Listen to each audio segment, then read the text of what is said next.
There are some moments in life when you think, if I had just a little more money, all my problems would go away. For most of us, that means dreaming about paying rent on time, or maybe buying that ridiculously overpriced cup of coffee without guilt. But for one man in 19th century Russia, that thought spiraled into, maybe I should kill my pawnbroker. Yes, ladies and gentlemen, welcome to Fyodor Dostoevsky's Crime and Punishment, a book where a university student spends so much time overthinking that he decides the best solution to poverty, morality, and the meaning of life is an axe.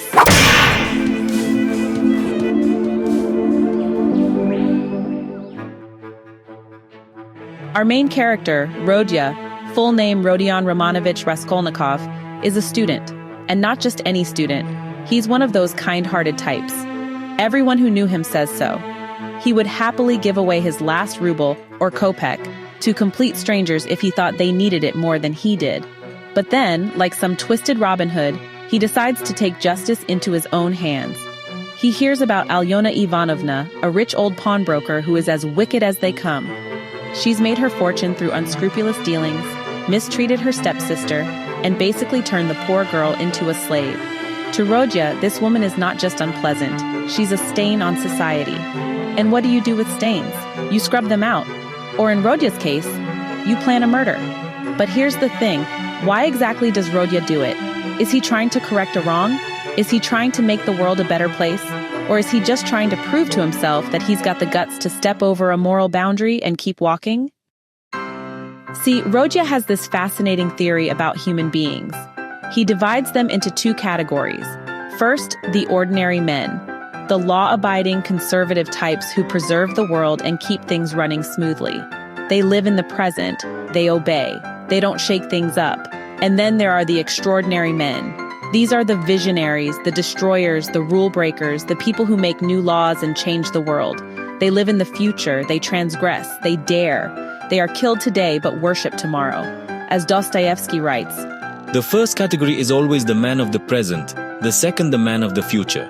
The first preserves the world and the people in it. The second move the world and lead it to its goal. Each class has an equal right to exist. Rodya thinks the two categories balance each other. But here's the kicker.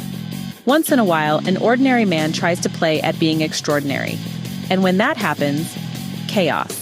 So what does Rodya do? He decides to test his theory on himself. He picks up his metaphorical lab coat and says, let's see which group I belong to. So he murders Alyona Ivanovna, and not only her, but also her innocent sister Lizaveta, who unfortunately walks in at the wrong time. Afterwards, Rodya reflects, power is only vouchsafed to the man who dares to stoop and pick it up. There is only one thing needful. One has only to dare. In other words, murder wasn't about money. It wasn't about becoming a hero either. It was a test. One big experiment to see if he could, transcend morality. He later admits to Sonia, it wasn't to help my mother I did the murder. That's nonsense. I didn't do the murder to gain wealth and power and to become a benefactor of mankind.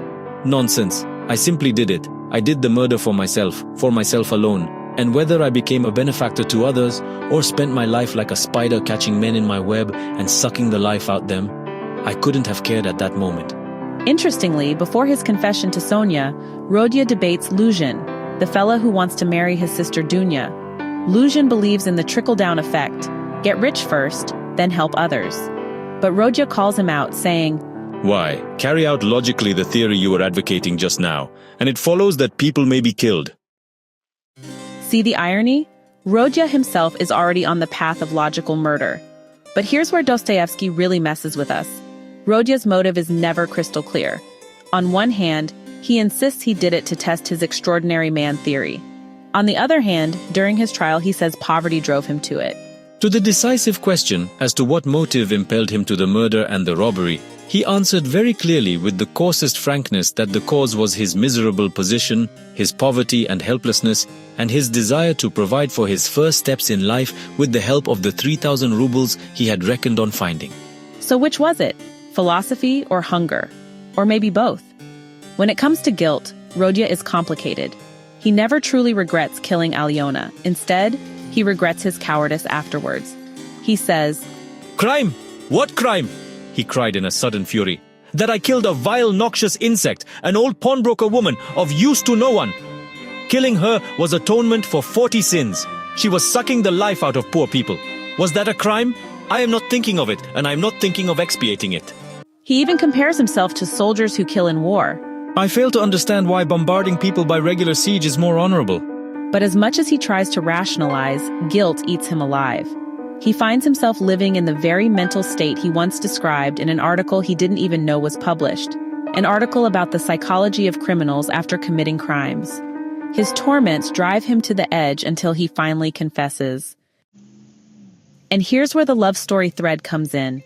Sonia, a girl with endless problems of her own, becomes his salvation. He confesses to her. He finds solace in her. And even when he pushes her away, she doesn't abandon him. She shares in his sorrows without demanding explanations. Sonia, herself described as a woman of questionable character, ends up being the one who renews him. In the end, it's love, her persistence, her willingness to suffer alongside him, that saves them both. So Dostoevsky leaves us with this conclusion. Crime may bring torment, philosophy may lead you astray, but love has the power to redeem. Just like Tolstoy in War and Peace, Dostoevsky sometimes inserts himself directly, addressing the reader, making us part of the intellectual conversation of his time. He quotes, he refers to ideas from multiple fields, and he reminds us that novels are not just stories. They're arenas for philosophy, politics, and morality. This is what makes Crime and Punishment not only gripping, but also educational. It belongs to that rare category of books that discuss ideas as much as they tell stories. The book I've been describing, of course, is Crime and Punishment, published way back in 1866 by Fyodor Dostoevsky. This was actually my very first Dostoevsky and only my third Russian novel. And honestly, I can see why people call Russian writers the hardest writers in the world. Dostoevsky doesn't just give you a plot. He drags you deep into the psychological machinery of guilt, decision-making, responsibility, and conscience. The key themes for me were the psychology of crime, how guilt manifests not only mentally but physically, tormenting the criminal. Moral philosophy, is a crime still a crime if it prevents future suffering? Can murder be justified if it removes an evil person? The extraordinary versus the ordinary man. Do great men have the right to transgress moral law for the sake of progress? Love and redemption? Sonia's unconditional love highlights the possibility of renewal, even after crime. And justice versus punishment? Rodya's real punishment isn't Siberia, it's his own conscience. And just a word about Dostoevsky himself. Fyodor Mikhailovich Dostoevsky, who lived from 1821 to 1881, was one of Russia's greatest novelists. His works often explore psychology, morality, and spirituality. He knew suffering firsthand. He was arrested, sentenced to death, reprieved at the last moment, and exiled to Siberia. Out of such trials came novels like The Brothers Karamazov, The Idiot, Demons, and of course, Crime and Punishment. It's really no wonder he writes with such raw intensity. He lived it. So that's Crime and Punishment, a book that doesn't just tell a story, but takes you through the corridors of the human conscience and locks you in there until you squirm. It's brilliant, frustrating, and unforgettable. And yes, it's absolutely worth the read. Hey, thanks so much for hanging out with me today. If you're interested in diving deeper into this book, I've left some links down in the description. You can use it to grab yourself a copy and keep the adventure going. And if you're in the mood for more great reads, don't go just yet. Click on one of the videos popping up right now that I think you'll love. And don't forget to give this review a like, leave a comment, or even subscribe if you'd like to see more. Every bit of support helps us grow this little community of book lovers. See you in the next one.